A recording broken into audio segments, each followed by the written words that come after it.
या कलियुगात भक्ताचा उद्धार करण्यासाठी आद्यदेव श्री ब्रह्मा, विष्णू, शिव या त्रिमूर्तींनी श्री दत्तात्रय याचा अवतार घेतला.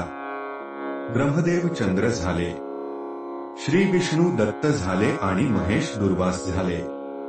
काही दिवसांनी चंद्र व दुर्वास मातेला म्हणाले, आम्ही दोघे तपाला जातो. तिसरा दत्त येथेच राही. तोच त्रिमूर्ती आहे असे समज. अनुसूयेने अनुज्ञा दिली असता चंद्र व दुर्वास तप करण्यासाठी निघून गेले. त्रिमूर्ती दत्त मात्र आईवडिलांची सेवा करीत तेथेच राहिले. ब्रह्मदेव आणि शंकर यांनी आपापले दिव्य अंश दत्ताच्या ठिकाणी स्थापन केले.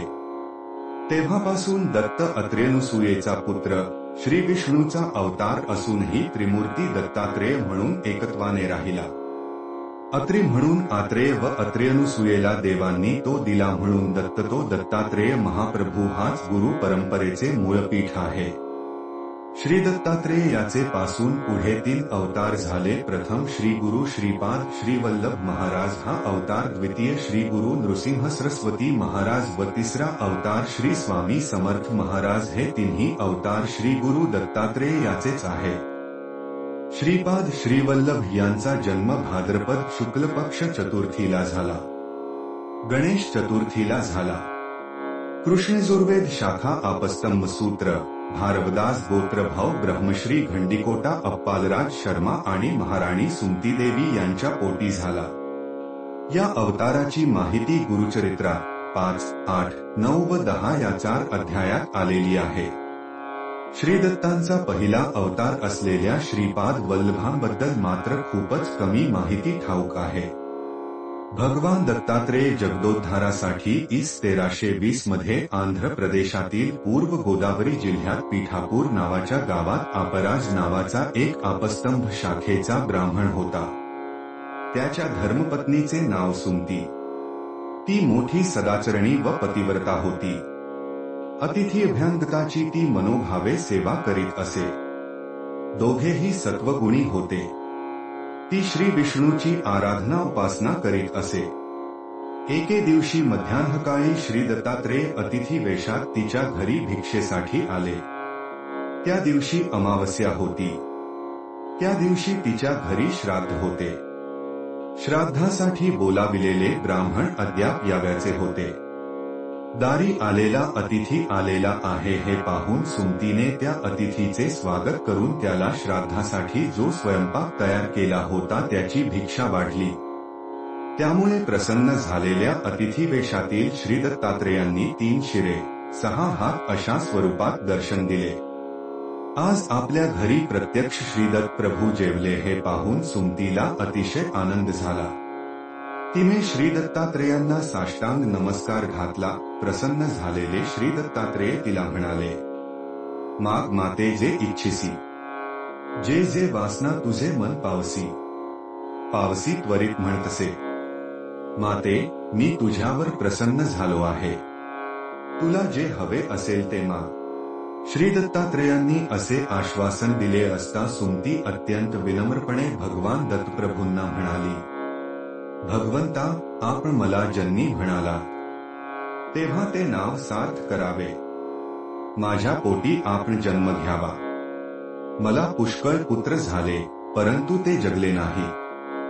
त्यातून 2 पुत्र वाचले आहे, पण त्यातील एक आंधळा आहे व दुसरा पांगळा आहे.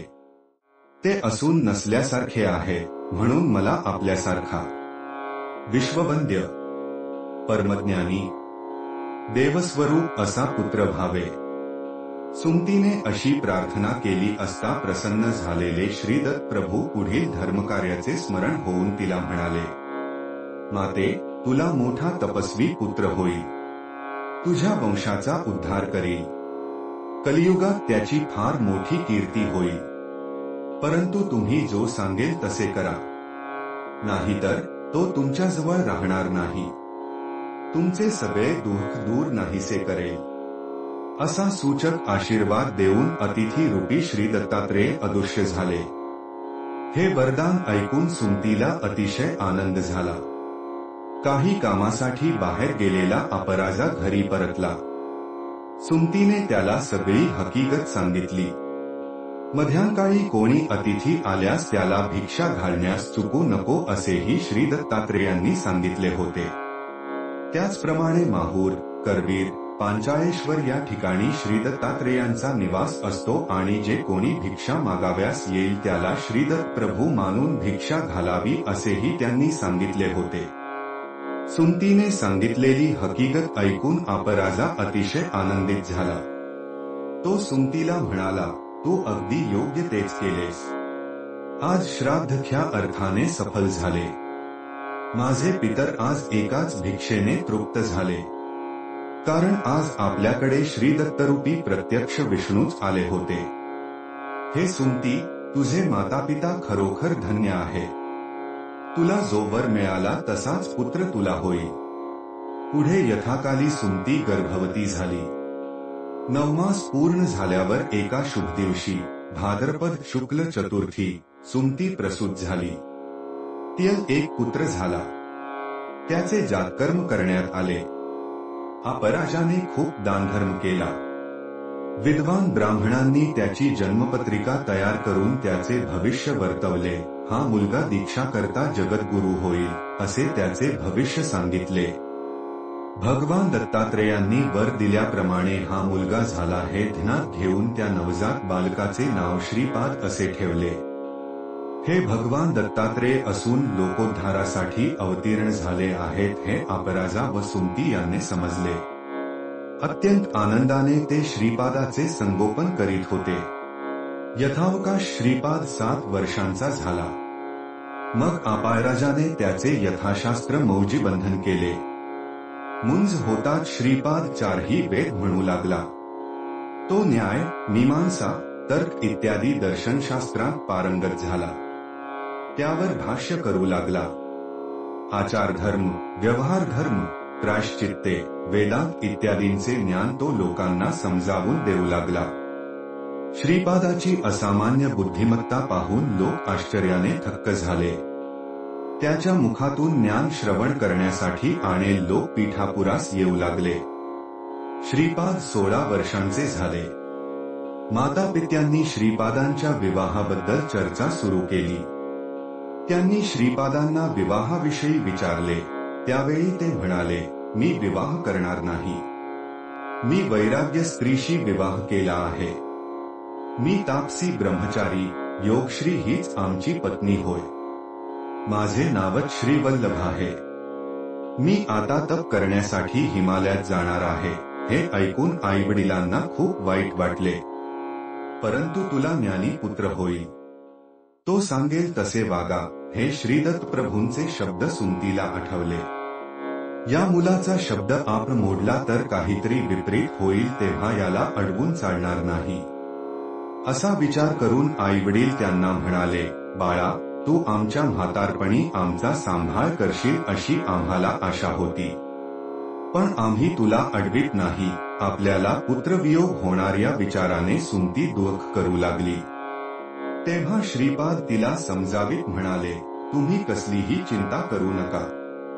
तुम्हाला हवे असेल ते मिळेल. मग त्यांनी आपल्या आंधळ्या व पांगळ्या बंधूंकडे अमृतदृष्टीने पाहिले आणि त्याच क्षणी परिस्पर्शाने लोखंडाचे सोने होते त्याप्रमाणे त्या दोघा भावांना दिव्य देहप्राप्ती झाली.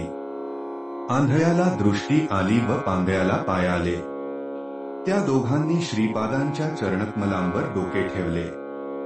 आम्ही आज कृतार्थ झालो, धन्य झालो असे ते म्हणाले.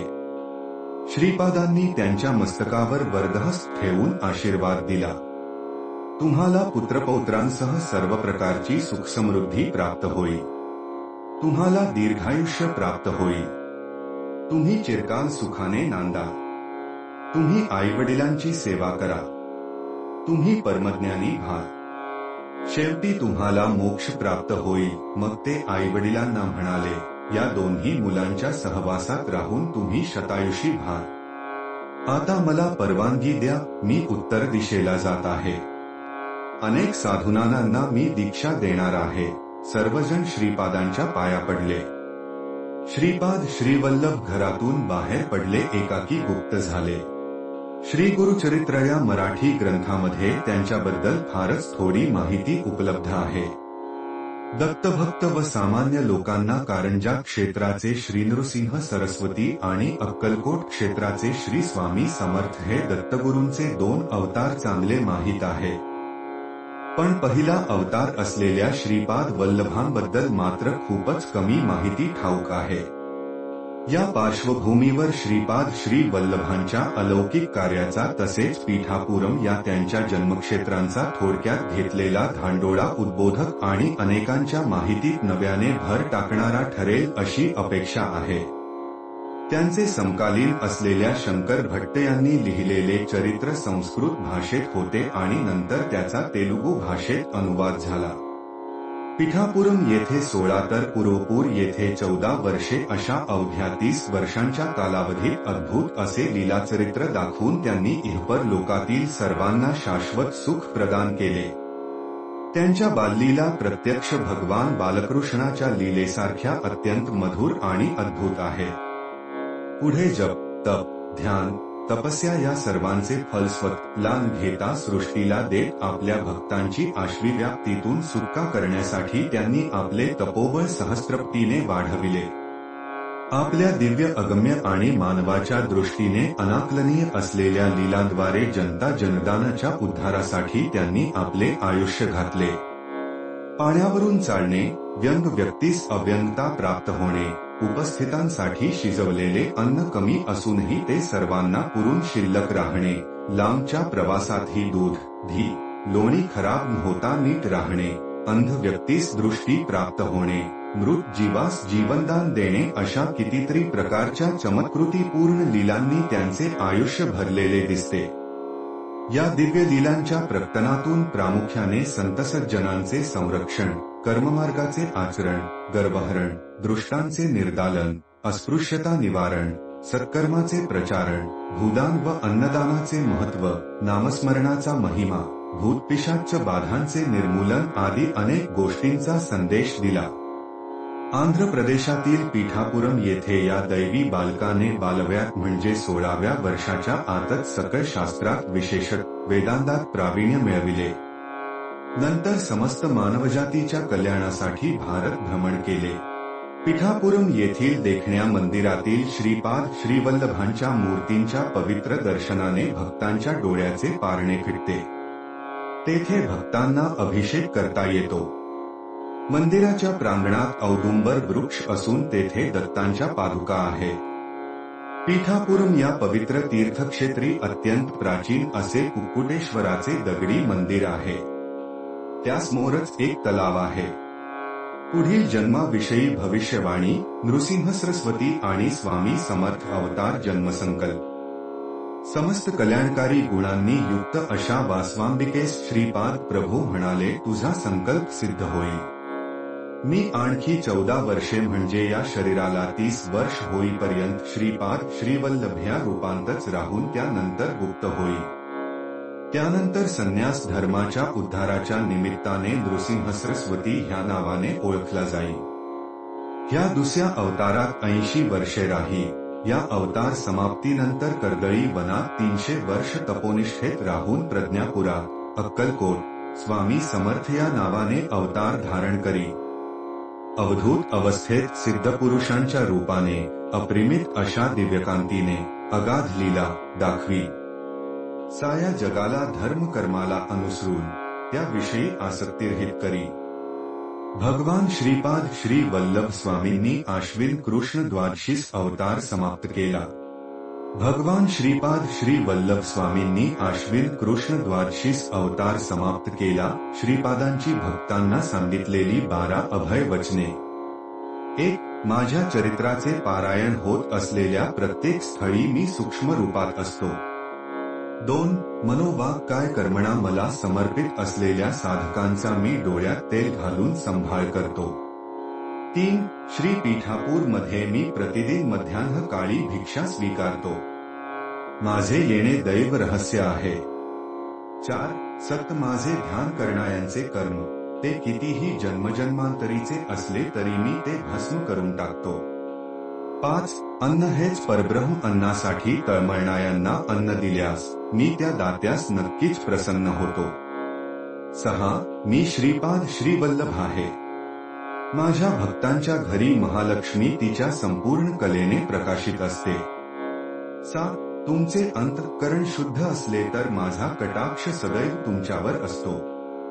8. तुम्ही ज्या देवता स्वरूपाची आराधना कराल, ज्या सद्गुरूंची उपासना कराल ती मलाच प्राप्त होईल. 9. तुम्ही केलेली प्रार्थना मलाच पोचते. माझा अनुग्रह आशीर्वाद तुम्ही आराधिलेल्या देवतेच्या स्वरूपाद्वारे, तुमच्या सद्गुरूद्वारे तुम्हाला प्राप्त होतो. 10. श्रीपाद श्रीवल्लभ म्हणजे केवळ नामरूपच नाही, सकल देवता स्वरूप समस्त शक्तीचे अंश मिळून माझे विराट स्वरूप अनुष्ठानाद्वारेच तुम्हाला समजू शकेल. 11. श्रीपाद श्रीवल्लभ हा माझा संपूर्ण योग अवतार आहे. जे महायोगी महासिद्ध पुरुष माझे नित्य ध्यान करतात ते माझेच अंश आहे. 12.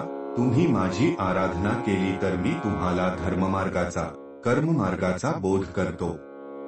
तुम्ही पतित होऊ नये म्हणून सदैव मी तुमचे रक्षण करतो.